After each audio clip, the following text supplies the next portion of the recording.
Police মন্ত্রী মমতা বন্দ্যোপাধ্যায় হলেও কার্যত অলিখিতভাবে কন্ট্রোল করেন অভিষেক বন্দ্যোপাধ্যায়। ফিরহাদ হাকিম হুমায়ুন কবিরের মন্তব্যের মধ্যে দাবি করেছেন শুভেন্দু অধিকারী তার কথায় সামগ্রিক সিস্টেমটা নিয়ন্ত্রিত করে ব্যানার্জি পরিবার, এর মধ্যে আলাদা কিছু নেই। পাশাপাশি শুভেন্দু অধিকারী আরো বলেছেন, হুমায়ুন কবির মমতা বন্দ্যোপাধ্যায়ের ছবি নিয়েও কংগ্রেস প্রার্থী রবিউল আলম চৌধুরীর কাছে হেরেছিলেন রেজিনগরে। তার কথায় তৃণমূল কংগ্রেস পরিবারবাদী দল। মমতা বন্দ্যোপাধ্যায় মুখ্যমন্ত্রী হয়ে যে নিরাপত্তা পান, অভিষেক বন্দ্যোপাধ্যায় একজন সাংসদ হয়েও একই স্ট্যাটাস পান, বরং একটু বেশিই পান। হুমায়ুন কবির মমতা ব্যানার্জির ছবি নিয়েও হেরেছে, আমি চেষ্টা করেও জেতাতে পারি।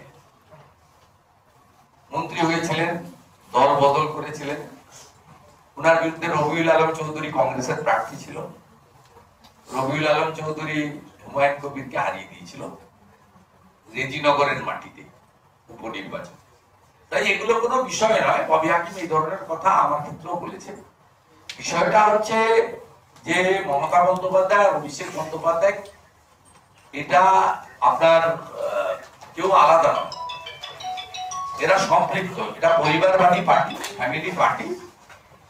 আমরা সকলে জানি যে মমতা বন্দ্যোপাধ্যায় পুলিশের যে স্ট্যাটাস পান, অভিষেক বন্দ্যোপাধ্যায় সেই সেম স্ট্যাটাস পান বা তার থেকে বেশি পান।